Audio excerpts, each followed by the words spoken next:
time reflects. When my mind is upset, I can change my mindset.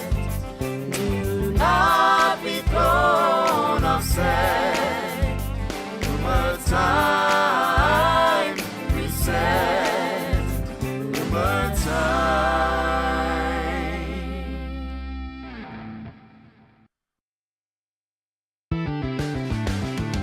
I choose to only think of thoughts. I choose to only think kind thoughts. I choose to only think right thoughts. Humor time reflects. When my mind is upset, I can change my mindset. Do not be thrown offset. Humor time reset. Humor time.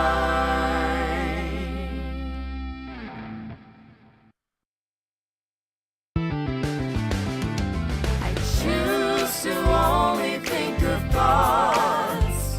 I choose to only think kind thoughts. I choose to only think right thoughts. Humor time reflects. When my mind is upset, I can change my mindset. Do not be thrown offset. Humor time reset. Humor time.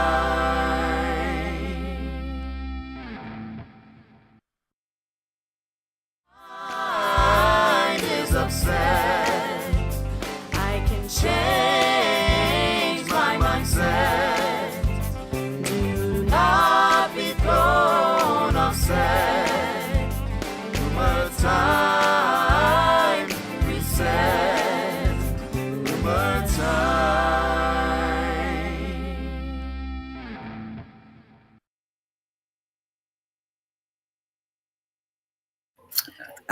Well, hello, everyone. Welcome. Awesome. Welcome. Today is March 10th, Sunday, March 10th, and the clock sprung forward this early this morning. So we are on the same time as many other places, including the Caribbean. And so we're just happy to be here again, even though it snowed in South Bend, Indiana on this day. I'm like, enough, seriously, really. So I am Dr. Yvonne Murray Laria. I am one of the hosts for the Access Rumor Time Conversations podcast. And we have our men back with us this afternoon, evening. Yay. They're on fire again. And so I'm going to have the rest of the team introduce themselves, and we're going to get into our education segment. Hello, and greetings, everyone. I am Dr. Geneva Fleming, and I say hello all the way from the lovely state of South Carolina. So glad to be a part. Yeah, I missed you guys last month, but I'm so thankful to be here today and to engage in this awesome conversation with our men of valor.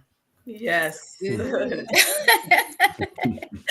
Hello, everyone. So I am Vanessa Kelly Brew, and I bring you greetings from Elkhart, Indiana, the city with the heart.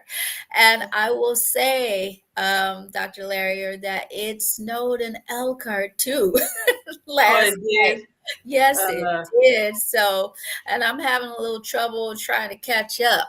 Right. So we just changed our time forward, and I'm having a little trouble trying to catch up to it. So, Vanessa, you know you're always playing catch up, girl. That is true. So y'all can send some of that snow over here. No snow here. Yeah. I see Dr. Letitia is saying that there's a little hail falling in Maryland right now.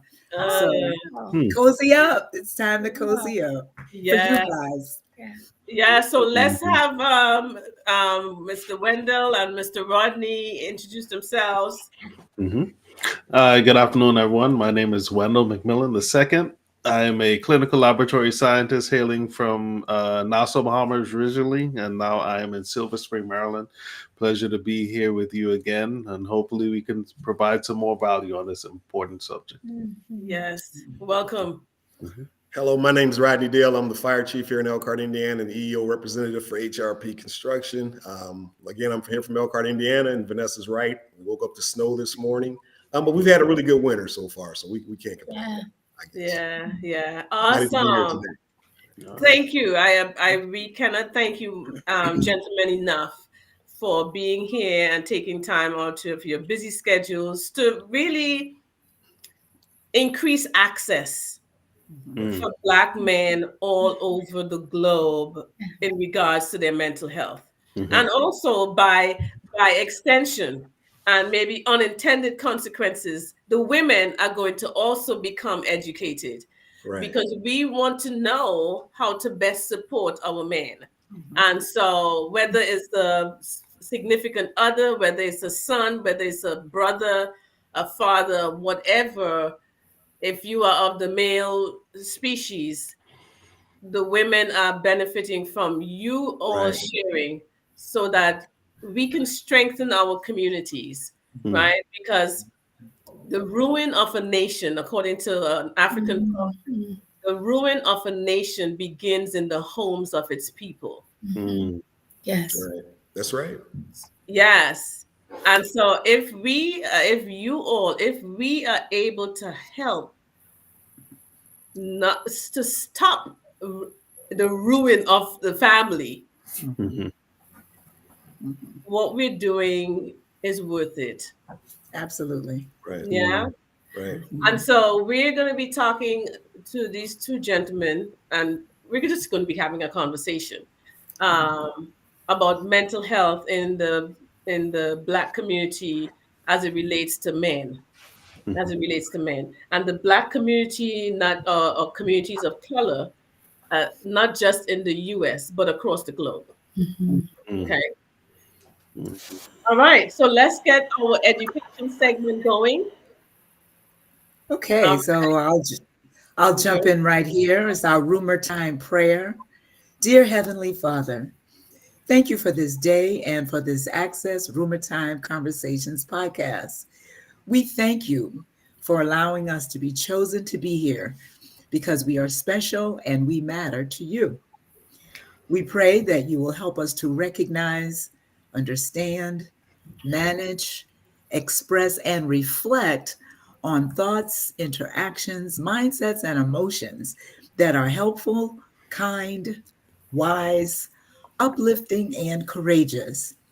We pray that all who watch and listen now, that's today, as well as in the future, would experience renewed minds, transformed lives, and they would be empowered to create safer and more socially connected communities wherever they are across this globe. It's in Jesus' name we pray. Amen. Amen. Amen. Yeah. And our mission here at GC Scored is simply that, to renew minds, transform lives, and create safer and socially connected communities. And how do we do that? We do that through a process of relationship cultivation strategies. And what is that? It's a person's ability to recognize, understand, manage, express, and reflect on their thoughts, their interactions, their mindsets, and their emotions as it relates to self, others, and situations.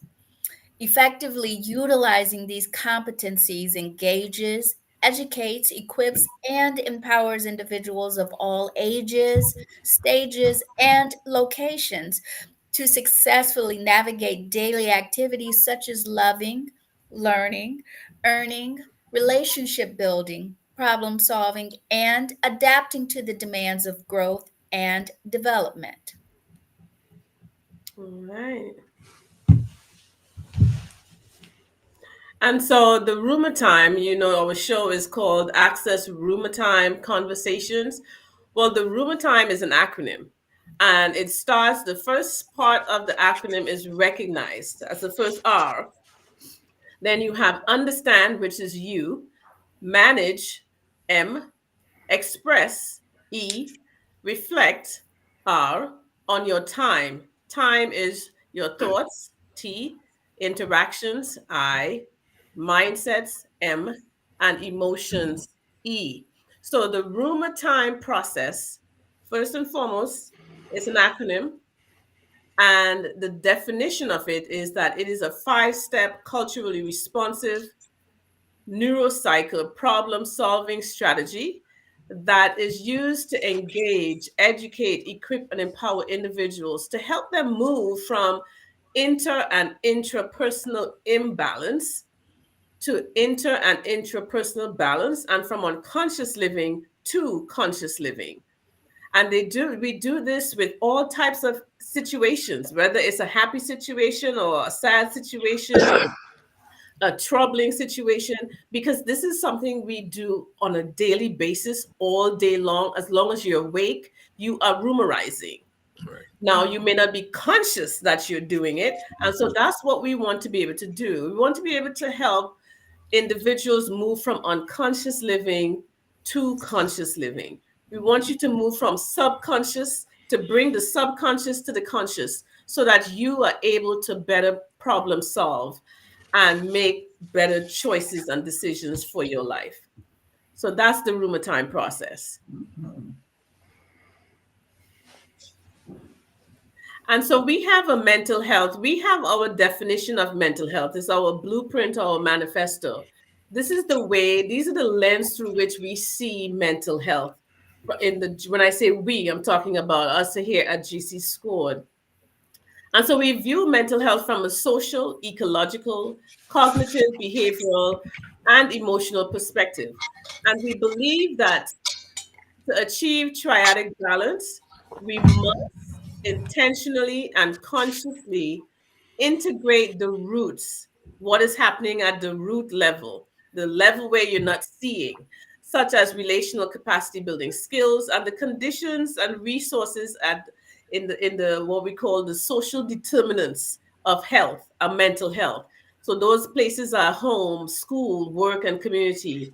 And we look at it from those different angles, from those different settings, so that we can determine when healthy growth, what is causing the healthy growth or lack of healthy growth of meant to occur.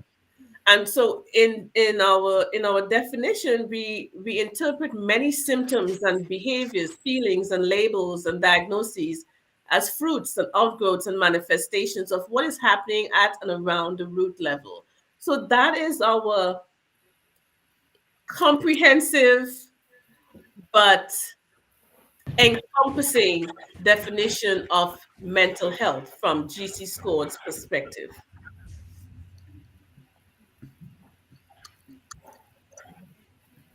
And so we have a couple of events coming up. The Culturally Conscious Ethics Workshop that we have coming up on the 21st of March. It is going to be from 1 to 3 o'clock. It is free unless you want to get CEUs. It will be $20. So we've reduced the price. Okay, we've reduced the price. It's going to be 2 hours on March 21st. And if you want CEUs, you will pay $20 for 2 hours of CEUs. Okay. You will get NBCC CEUs or NASW CEUs in order to renew your license come April 1st. So if I were you and you need license renewal CEUs, make sure you register today for our 2 hour workshop on Zoom on March 21st. All right. And finally, finally our big, amazing program. And that is you are getting 70% off our promotion, our coaching program. Our coaching program, board certified neurocycle coaching program.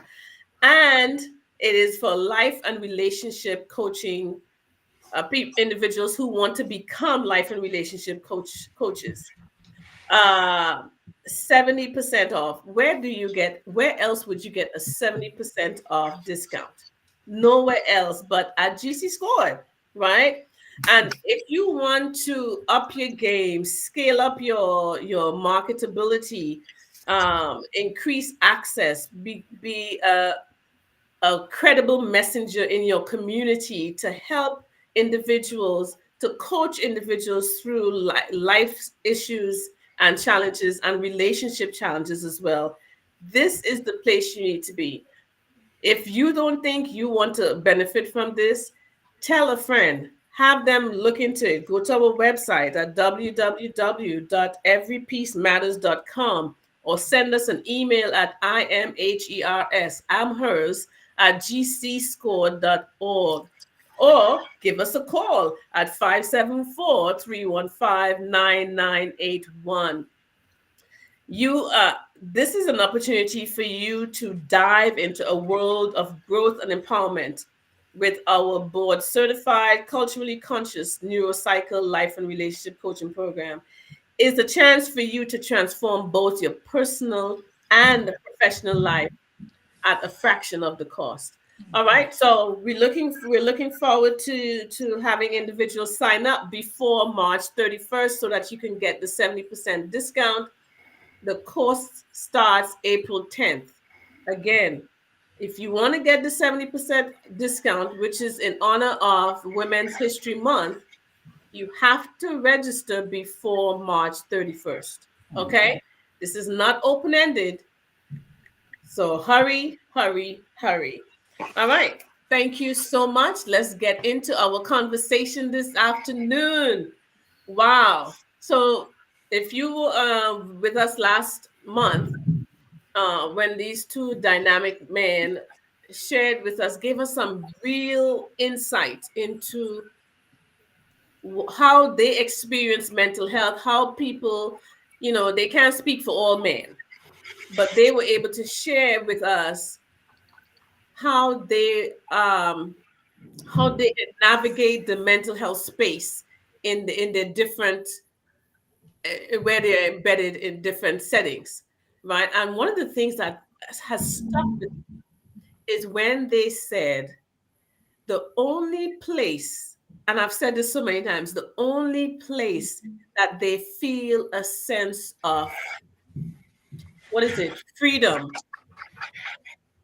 or where they don't have to wear all these masks, is in their showers. Now, ladies and gentlemen, that is profound and insightful and is sad. It is sad. So that was, and that's why we had to do a second part, because we couldn't just leave it there. So today we're gonna continue on that conversation, and both of these gentlemen are gonna talk about beliefs and mindsets. And there's a quote that we have in GC Score. It says, "Behind every behavior is a belief or a mindset." And Rodney is going to talk with us about an experience that really brings to life that quote. And we're going to have some discussion around it. And then once he's finished with his sharing of his story, Wendell is going to talk. We're going to hear from Wendell. So Rodney, tell us how behind every behavior is a belief. How did that get wings, really? How did that get wings? Yeah.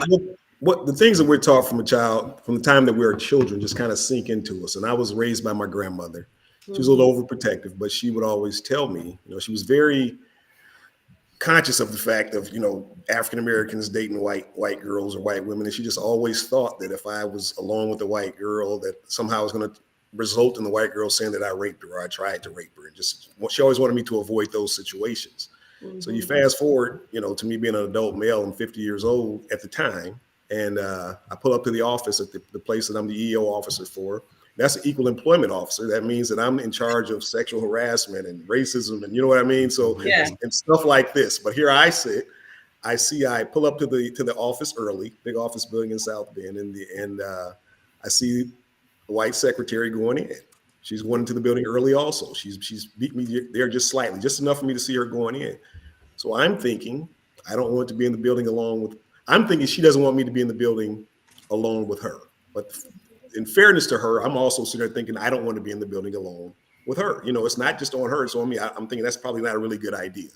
So I sat there for another half hour waiting for some other people that work in the office to pull up. So when they went in, I went ahead and went in. I didn't say anything about it. She may have thought I was just out there in my car, doing whatever. So then we have our company event, our annual company safety day, and I have to give a speech as a portion of it. And me being the EEO officer, and this just kind of riding on my conscience, I told the entire, all the employees about this experience. And she was shocked. I think her feelings were a little bit hurt, but I was just explaining to them how we get these beliefs in our mind, and it affects our behavior, it affects how we treat each other, and it affects how we react. And this stuff can be sunk into us as children, and then all the way into our adult lives. Subconsciously, we're carrying it around, and then situations arise, and we put it out there. And it's actually stereotyping. I was the one in the wrong for the situation.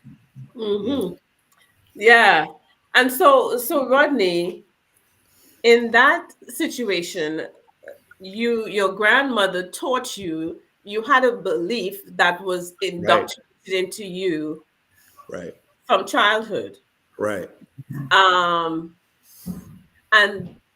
that showed up some 50 years later, right? Or however many years, 40 something years.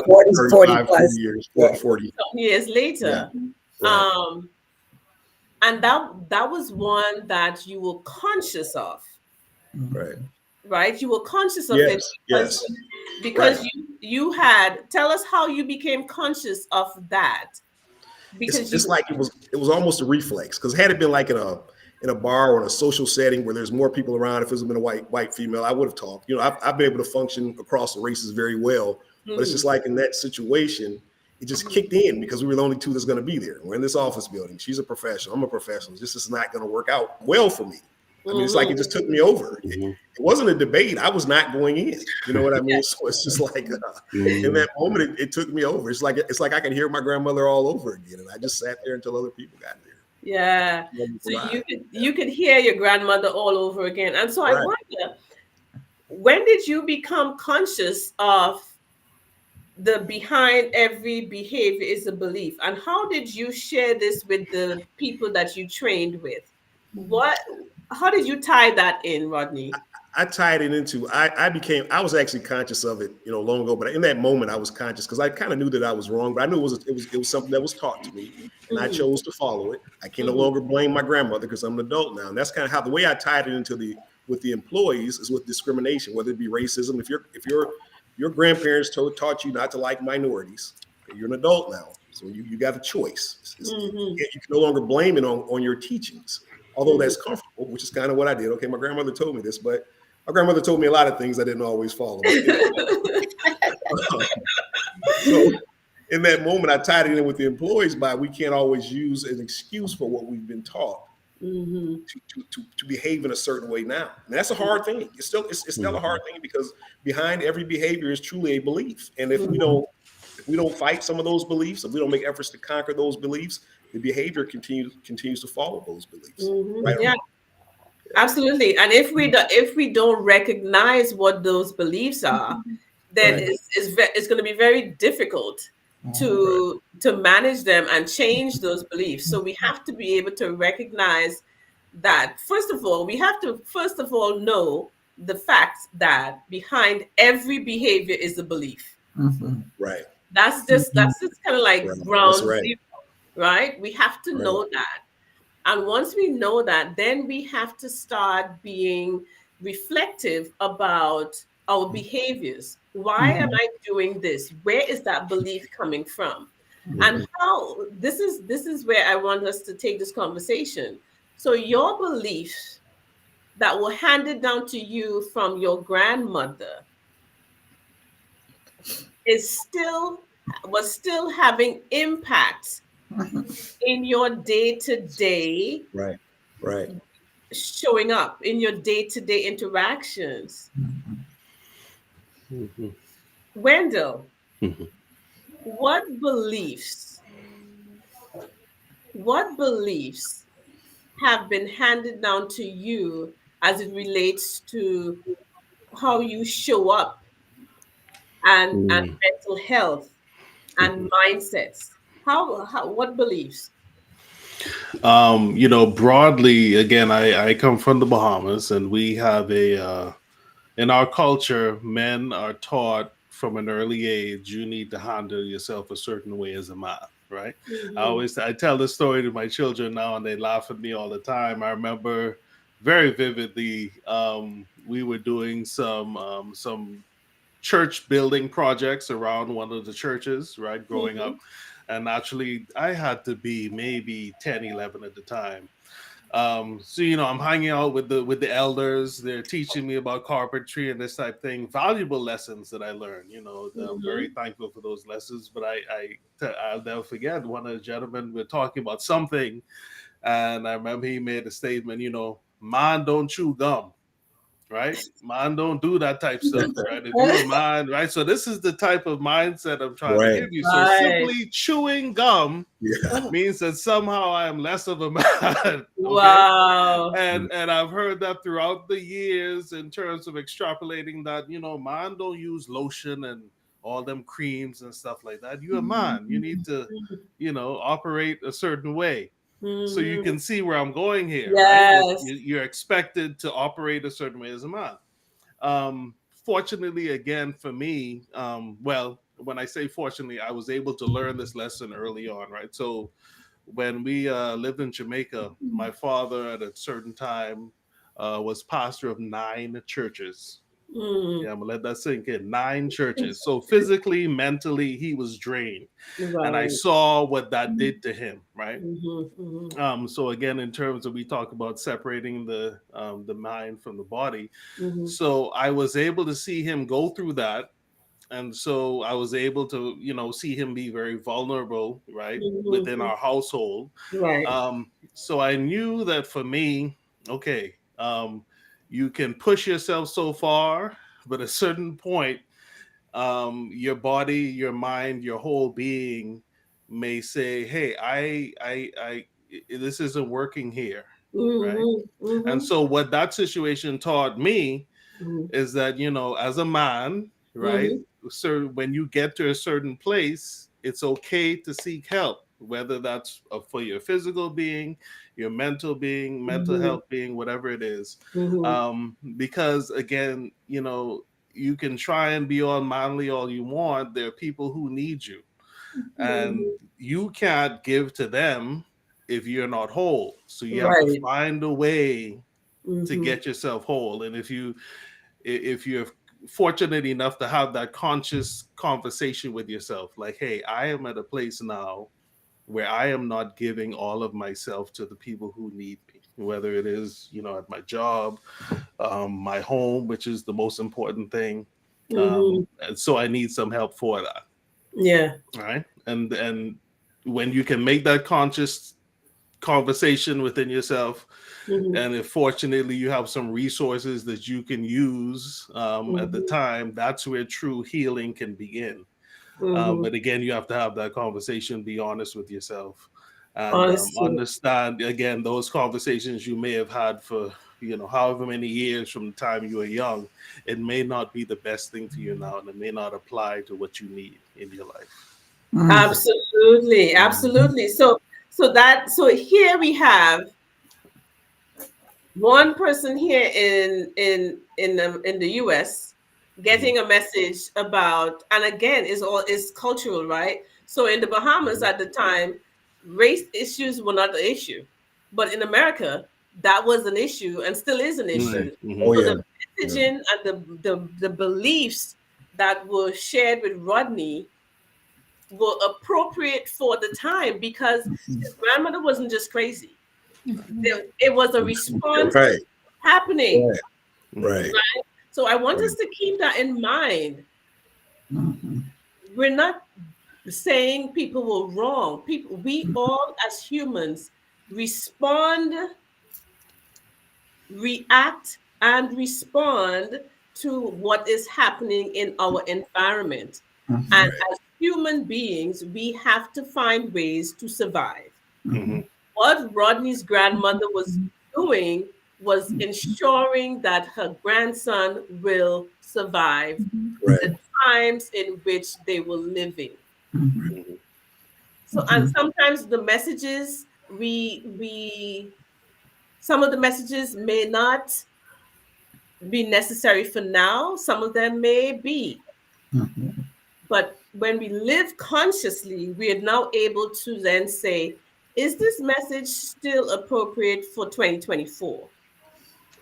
Do I need to tweak it or do I need to throw it out? So that was a natural and a viable response that Rodney's grandmother taught him. Wendell's family now in the Bahamas and in Jamaica taught him, first of all, there are certain things that can be considered mannish, manly. Manly. That's the word, manly, right? And then later on in his life, he saw other behaviors, other beliefs, right, that were manifested in certain behaviors with his dad, taking stock of his emotional self, his spiritual self, his physical health, and saying, I need a break. This is overwhelming, and it's okay to stop and recharge.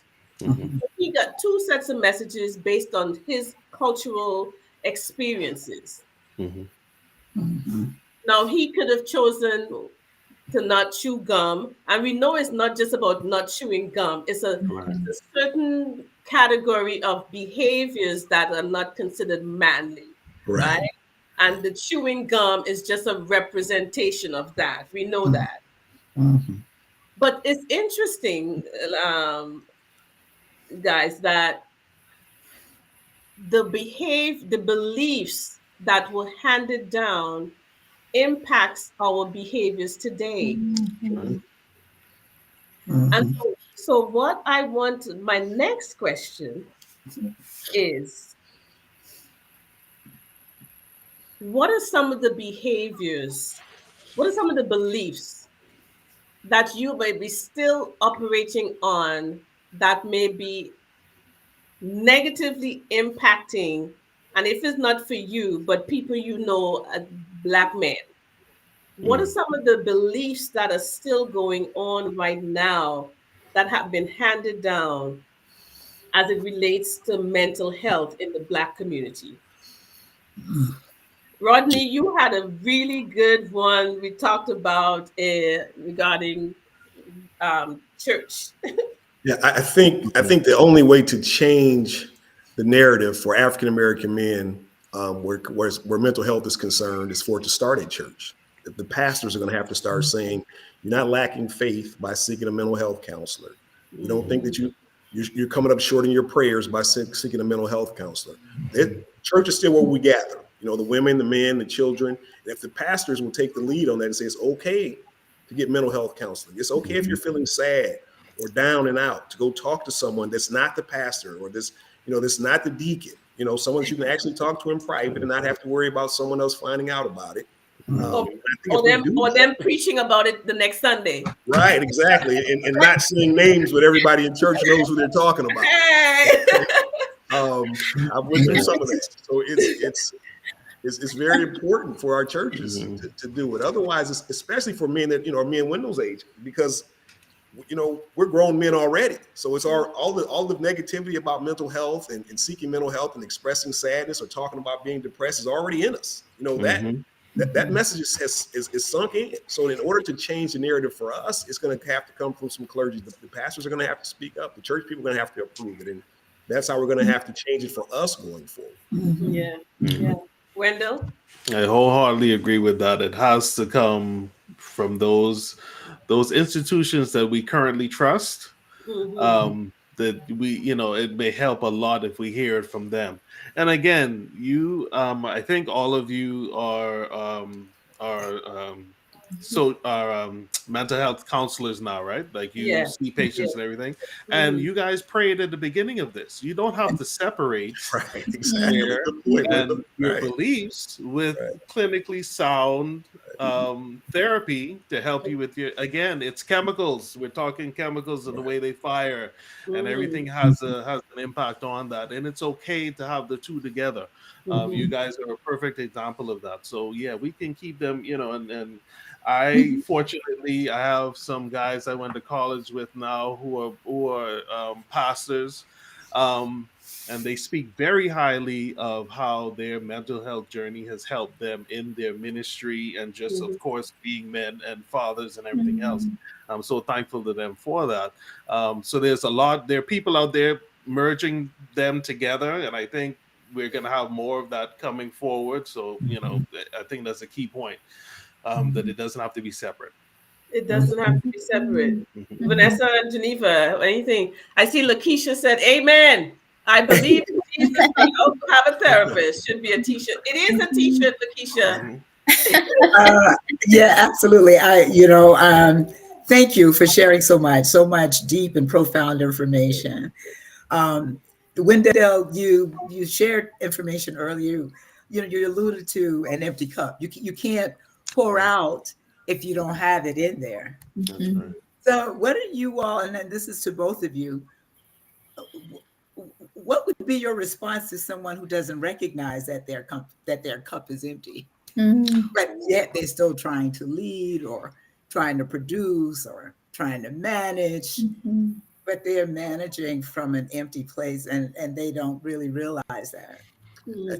Wow. My message to them would be to take off the mask. They're trying to satisfy so many different people. They're trying to do so much that they're not taking the time to, nor do they think they have the right to sit back and say, I need to rest. I need to reflect on my own health, my mental health.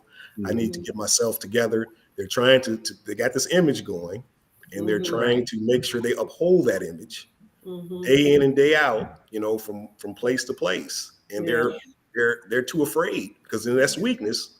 That's showing that they're soft somewhere in their mind. If they sit down and say, hey, you know what? I got to think about me a little bit more, and I got to cut some of this short and make sure that I'm strong and I'm healthy and everything's okay in my own life. Thank you. So true. It gets right back to that mindset, right? Right. So perhaps they stay on the grind because they were taught this is what men do. Men don't give up. Men don't cry. Men are strong. Men persevere. And I think you can be all of that. Right. Yes. You could be strong. You could cry. You could be persevering. You could get tired. I mean, we can be all of that. And so, what is this thing? What is the message, man, on our call? What is the message that men maybe hook into, or that is so drilled into them that makes them think it's either one or the other? What is that? One of the guys. I really think that it's a matter of, you just don't want other people to know. And again, like we talked about last time, that's fine. We're here, Rodney and I are here talking about this because we want others to understand how it's helped us and how it can help you. But if this is something that, we didn't want anyone to know about, that's the beauty of going to someone licensed. It's between you and them. No one has to know. But in 6 months, when they see your behaviors change, you're not flying off the handle as much, whatever it is that it could have been a problem, and people start seeing some changes in that, they may start asking, and maybe by then you'll be comfortable talking about it, but you don't have to share this with anybody. Right. That's true. But again, you have to recognize that I need some help. Yes. And just to give you a little one other thing, in 2007, with the help of the American Lung Association, I quit smoking. I was a pack-a-day smoker for a good little while, and with the American Lung Association program, I was able to quit smoking. But in that program, I'm now a counselor with that Freedom from Smoking program, and I tell everyone, I can't help you until you decide that you want to quit smoking, right? Right. And that is a personal decision. And hopefully with us having this discussion and others like this, people can say, okay, let me put the mirror up to my face and okay, I want to make a change now. But until you do that, no one can help you. Yes. So I need you to make that decision first within your mind. That has to be, and then see what other resources you can get. But that has to be a personal decision. Yes, absolutely. Rodney, you want to comment on that? Yes, just building on what Wendell said. You said the one or the other thing. Wendell was talking about when he was in his country, and they were telling men don't chew gum. They didn't say sometimes you can, or we fall into it one way or the other because it's presented to us that way. Men don't cry. Men keep a job and take care of the family. Yeah. They don't break down. They don't give you it's not an A or B option. It is one way or the other. If you either do it this way or you're not a man. Right. So that one way or the other thing. And sometimes even when we get caught off guard, if we cry over something, we even try to make excuses for it. I don't usually cry like that, but that kind of made me, we're trying to get out of it because it's soft. So one or the other thing comes from the fact that that's the way it's presented to us. Wow. Yes, I'm looking at one of the comments, and we'll go through all of them. But what's at the top right now? It says you can't change more than the person themselves. So Wendell, you were sharing, you're a counselor in this particular setting for smokers or people who want to be, but you can't make them. It's a personal decision and a choice that they will have to make. And I'm thinking, in saying that and looking at this response here in our chat, I'm thinking about something I used to call the white coat syndrome, right? People who have issues and they have complete reliance on the person in the white coat. I'm talking about the doctor or the other healthcare professional, but they do not see themselves as part of the solution. They believe that their part ends by simply showing up. So I'm going to show up, and you tell me what to do. You fix me. But so, and that too is a mindset. Issue. That's right. Yeah. So what do you say to people like that who, the help is there, but no? What do you say to people who really don't recognize? They don't recognize, perhaps because of their environment, because of all the impacts on their mindset. They don't know to recognize. They don't know. They think this is it. Yeah. Well, honestly, I think, and Wendell can add something to this, but I think sometimes we recognize it long before we're willing to admit it.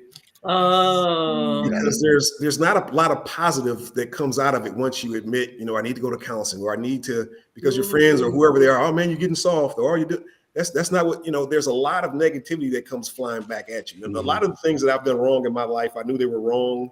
I knew that I was taught badly long before I was brave enough to start trying to make some of the changes. Wow. And that was more being worried about backlash, or just being brave enough to tell my friends, hey, I don't want to do that anymore. I'm trying to make some changes. I'm trying to do some things differently. There's a lot to take with that. Once you acknowledge, once you recognize. Yeah, that's right. Yeah. So it's not just you coming to the consciousness of it, but it's all the social capital, all the social interactions that you have to now start weighing. How am I going to look? What are people going to think? All of that. Whoa, that's a lot, guys. It is. It is. But again, you don't have to share your whole journey. That's right. Right. So if you're not comfortable with it, that's fine. And that's what if I could, the one thing I'm trying to get across here today, it's a personal journey. But fortunately, you can share as much as you want. So you don't have to feel embarrassed if no one knows that you're going through Right. this, That's right. this That's work. true. Yeah. That's true. So it's okay. Yeah. It's okay.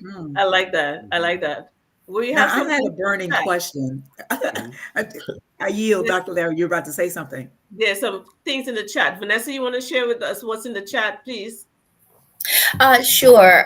So the comment on top is from someone named Bear.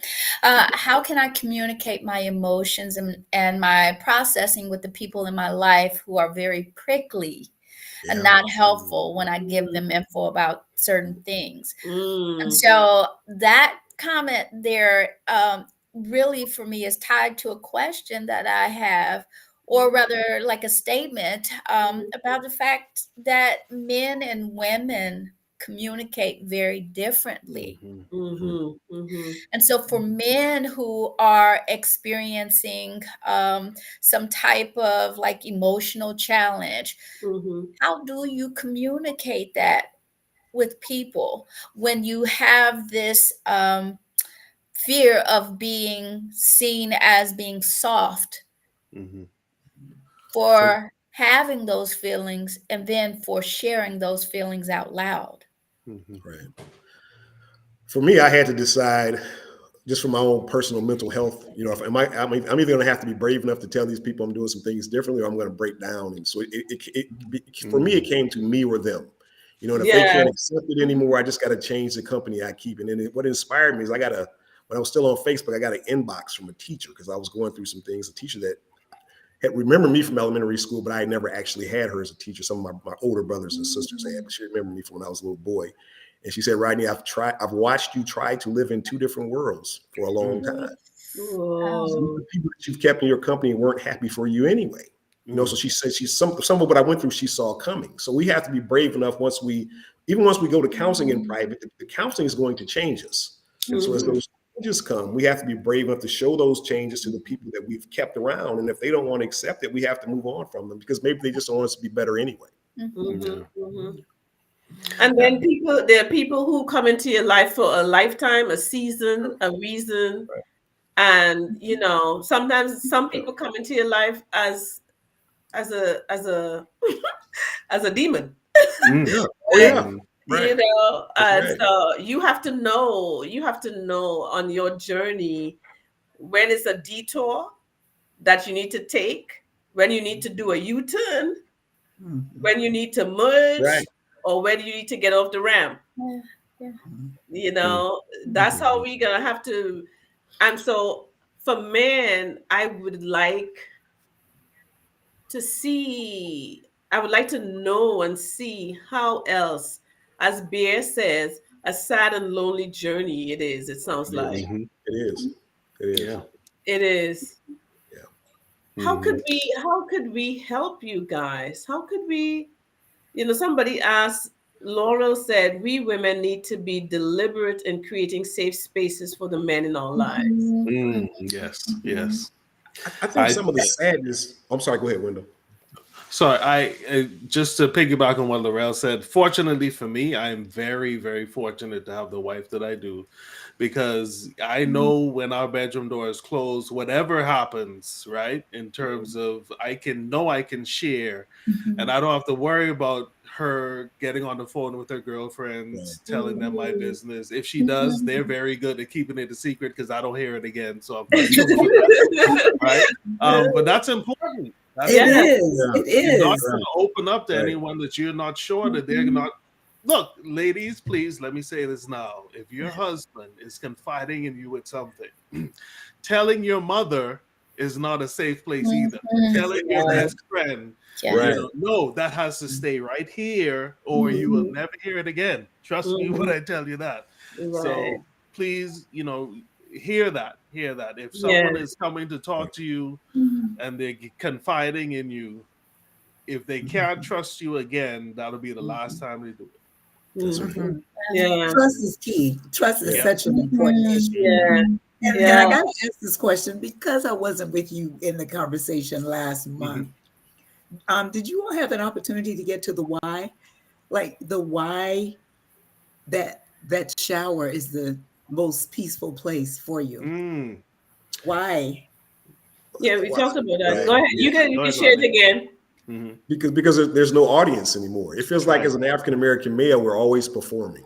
You know what I mean? And once you get in the shower, it's just you don't. There's no audience. You can just be yourself. You can, whatever thoughts you have and whatever you want to say to yourself, you can. You can let down the frown or the fake smile and just have the face on you want to have on, because we're always being watched. You know, so I feel like we're always performing. I feel like I'm performing all day, even with the counseling. I'd be honest with you. I go to work, I got to behave a certain way because everybody's watching. We got this African American chief. You know, I go to African American events. How's Rodney going to behave? Really interesting. Yeah. White, not recognizing the need to switch out. Right. Yeah. That's work. This is home. That's right. Exactly. You know. Right. Yeah. You know, so one thing. Go ahead, Wendell. Go ahead.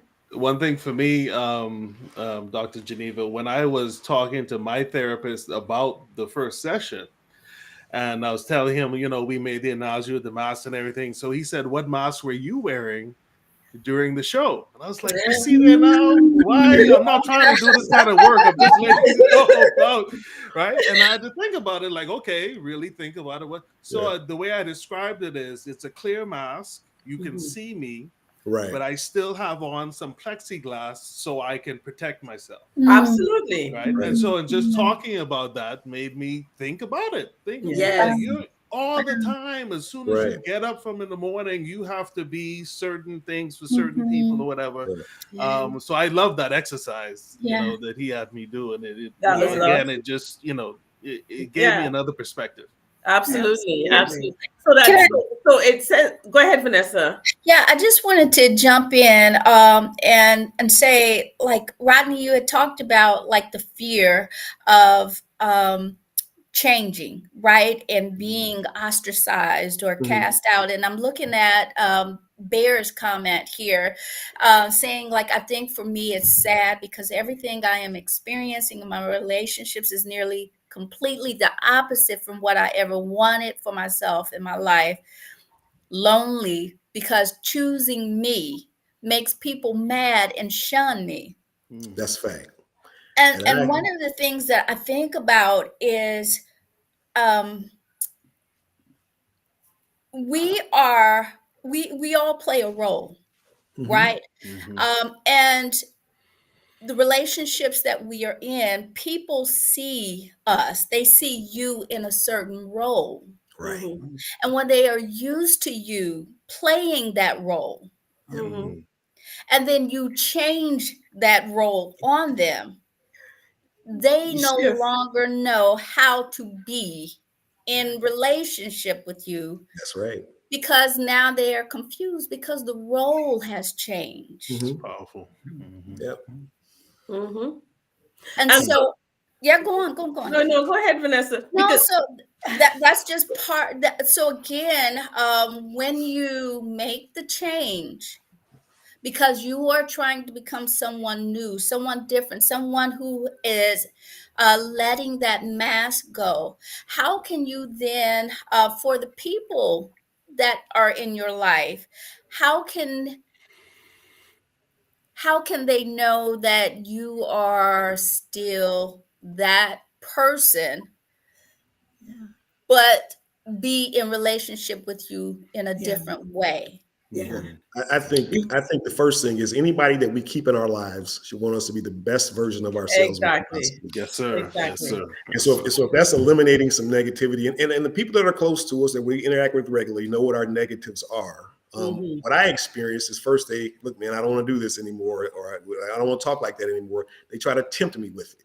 You know, at first they want to keep you there, you know, so they're going to bring up a woman or something to make you kind of hold the conversations that you used to have with them because they kind of want to keep you there.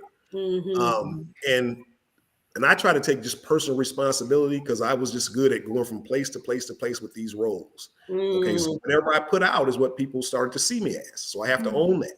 So I have to stop putting that out. And those that are comfortable with what I was putting out probably knew that it was something holding me back from getting to the next level and leaving them further behind. So either they want to allow me to let those things go and move along with me forward, or they do not. And it takes a tough, mental toughness to say, you know what, I've been hanging around Bob, for 30 years, but I got to let Bob go because Bob was never best for me anyway. He knew the wrong that I was doing. I knew the wrong that I was doing. Bob wants me to continue doing that because it's been holding me back and kind of keeping us on the same level. So I got to let Bob go. And that takes personal accountability because it's not all Bob's fault, but also just knowing, okay, I've made this change. I've taken I've taken it upon myself to change. Bob doesn't like the change, so now I got to leave Bob in the dust. That is really, really good. Powerful. Here's the thing. Hold on. Here's the thing. And Lakeisha asked the exact question I was going to answer. You are not responsible for other people's response to you. It's none of your business how they respond, right? What you need to do, and Rodney said it perfectly, you are wanting, if people love you, they would want what is the best interest for you. That's right. And then they now have to do their own work, right? They have to do their own work. And what I believe happens is that people don't want to do their work. That's right. They're comfortable, right? They're comfortable in their dysfunction. Yeah. And want to keep you in bondage so that they could feel okay. And so you have to be, like Rodney said it perfectly, you have to have a will, a commitment of the will to say deuces. That's right. Wendell, what are your thoughts? Yeah, it's one of the hardest things that I still struggle with, right? This is something that I work on now, and I'll be working on it for the rest of my life, is personality wise, I'm a selfless person, right? So I give, right? But I never made myself a priority. So it's one of the hardest things that I've had to learn throughout this process, and that I'm still learning. But I'm glad it's a much better place for it now, because again, your family may mean well, but everyone is just trying to live their lives, right? So now I make that a priority. I make golf and other things. I make sure that I set out that time for that for me, and it's okay. It is perfectly fine, and I'm glad I made that breakthrough. Awesome. So let us go to. So Lakeisha, I hope it answers the question. It is not your responsibility. It is not your responsibility, because imagine you already as a male trying to break out of this stigma, this bondage of stigma. You cannot also in turn be trying to figure out how to help that person to be comfortable with you. Sure.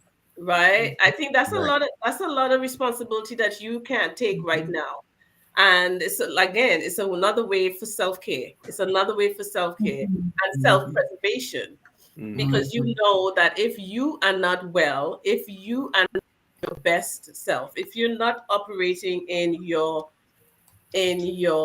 wheelhouse, you're not going to be good for anybody else. You're not going to be good for it. So before we go though, okay, good. The last question.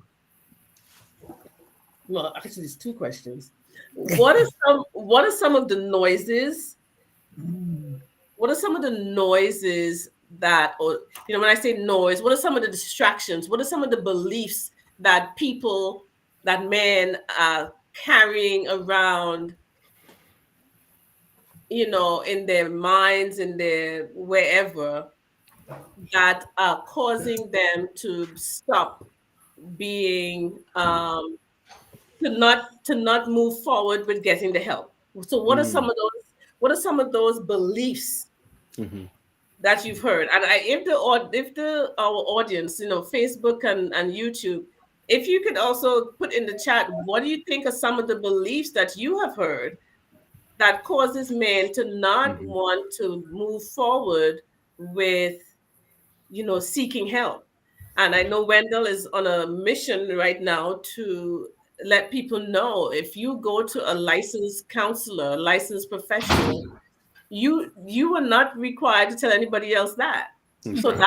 that's a thing, that a belief that you could incorporate. But what are some other beliefs? What are some other beliefs you all think? Hmm. Yeah, that's a big one. Um, it's really, I call it the umbrella reason that I see people avoiding any kind of mental health work is that what are other people going to think about me? Mhm. Mhm. And so, again, if you need to go to a physical therapist because your knee is acting up, you may not tell anyone else about that, and it could be the same thing for your mental health. Mhm. So I really want to harp on that point. Mhm. That yeah, it can be just between you and your counselor, and it's okay. And Right. but you first have to make that decision that I need that. Need it. Yeah. Mhm. What else? What else, Rodney? What are some other beliefs that standing in the way, that are barriers to black men going to a counselor? It's a couple of things. I think one is just accessibility. Can I get some financial help through it? Will my job help me get it, or how do I pay for it? What does it Mhm. consist of? Mhm. Fear. For me, the biggest thing was just getting to the point where I wanted to deal with my childhood trauma. Some of it Mhm. is just from the inside of you. Do I really want to open up these wounds? Do I really want to have to talk about this? I want to get better, but I'm not sure if I really want to discuss certain things. Mhm. And it's going to make me vulnerable. I may shed a few tears in front of this person. That's not something that I'm really comfortable with. So you have to Mhm. get over all those hurdles before you can even, be before counseling can be effective for you. Right. Absolutely. Right. Listen, I want to point out what Dakota Gardner just said. She says, I think men don't seek mental health help because they think they'll be talked about or seem less than a man. Absolutely. Right. Absolutely. Yeah. We Thank may you. even Thank feel you, that Dakota. about ourselves without any outside forces. We may feel that about ourselves. Am I Oh less than a yeah, man because I'm doing this? oh yeah. Mm, mm, mm, Yeah. mm, mm, mm. Good, good stuff. Dr. Larry, are you frozen? I think you I are. It am. appears you are Oh, frozen. there you go. Yeah, and so also Lakeisha also noted, said a belief is that taking care of your mental health is a luxury. It's not Mm, something we get to do. Right. Right. Mm. that is And so true. A lot of Yes. people Yeah. believe that. I don't And have so, time to be sitting in front of no counselor. I got, yeah, that's what I do. Yeah. Yeah. yeah, absolutely. And so, my final question Mhm. is, how do we change the narrative of mental health for the next generation, for your Mm. sons, for your brothers, for your partners, significant others? What are some ways we can do that, gentlemen, on Mhm. this call? I think we have to talk to our young sons, nephews, male cousins. We have to talk to them about being able to be vulnerable. We have to be vulnerable in front of them. It took me a while Right. before with my son, before I cry in front of him, or I was wanting him to not have that those false beliefs about being a man. At the same time, I was still hiding some things from him and not want him to see me in a certain way because I don't want him to think I was soft. So it's kind of Mhm. like what I was wanting him to do and what I was doing was like colliding. It was like Yeah. contradicting each other. So we have to be vulnerable in front of our boys and let them see us, shed a Yeah. tear, or talk about sadness or dealing with depression in order for them to, we can say one thing, but if they don't see it, it's not going to work. Mhm. Yeah, That's right. yeah. Yeah. Wendell? Yeah, like I think I shared it on the last episode when I, in at the beginning of the pandemic around 2019, 2020, when I was having a tough time, my family knew something wasn't right. Right. Mm. So I could try and hide that as much as I wanted, but they knew they've been around me for long enough to know that something wasn't right. And so I let them into my journey as much as I could. And also during that time, my son and my daughter, they needed some help to work through some things, so we were able to introduce them to counseling, and it really helped them. And so now they're believers Mhm. in that as well. That hey, if something doesn't feel right, it's okay to get help, and that's okay. Yeah, So good. first by example, and then again if they need it. And again, now for those of you who may wonder, when they were going through their therapy sessions, we were right there. So if you're afraid of your children having to go to therapy and you don't want anyone else being able to influence them or whatever, as a parent, of course, you can be right there. So you don't have, that's one thing I want to let people know, have to be concerned about. But the option is there for them if they need it as well. So that's, I would say, show them by example and show that if they need it, it's available for them as well. Awesome. All right. I see a couple of comments in the chat, and we're going to wrap up. Think about a statement or a word or something you want to share with the audience as we wrap up. I want to just read what Bear said here. I think just empowering the next generation with resources and proper information would be massively helpful in reducing the issues we face as a collective in mental health. Thank you so much for sharing that, Bear. That we agree. Definitely. Let's see. Yes. So, what are your parting words? For me, it's okay. All right. And that's a full sentence that encompasses so much of what we talked about. It is. It's okay. If you think you need help, it's okay. If you are afraid that other people are going to be in your business, there's solutions for that, and that's okay. And what you're feeling is valid. You are valid, and don't let anyone else tell you otherwise. It's okay. Yeah. Awesome. I would say be vulnerable. I'm sorry, I can't pronounce it. And be courageous enough to put yourself first. Because if you're not putting yourself first, all those who are around you that you love and you want to be the best person for, you're not going to be able to be that for them if you don't put yourself first and get the help that you need. Awesome. Yeah. And so I think for me, I really like what you said about the fact that it's not your responsibility to make someone else comfortable with your change. Yeah. Okay. Lakeisha says normalize therapists being part of their children's healthcare team early helps empower the next generation. Awesome. Yeah. Geneva, what's your parting words? To continue the work that we're already doing in GC Scored to destigmatize and demystify mental health. Because the stigma is still real, it's still strong, and it continues to be a barrier to individuals getting the help they need because they are believing the stigma more than their own personal reality. So the work that we're doing to demystify and destigmatize mental health needs to just continue. Yeah, I agree. And what I would say in parting is emotions are indicators, not disorders. Emotions are indicators, not disorders. Very good. If you see it as that, it's going to help. It's going to be another notch that is removed in that barrier so that you can get the help. Emotions are indicators, not disorders. Very good. All right. Well, ladies and gentlemen, Rodney and Wendell, I cannot thank you enough. I wish we could have a session. I really wish we could have another session. And who knows, our season ends the end of April. So if It's frozen. just stay tuned. I might be calling you guys back again. Okay. All right. Yes, it is. All right.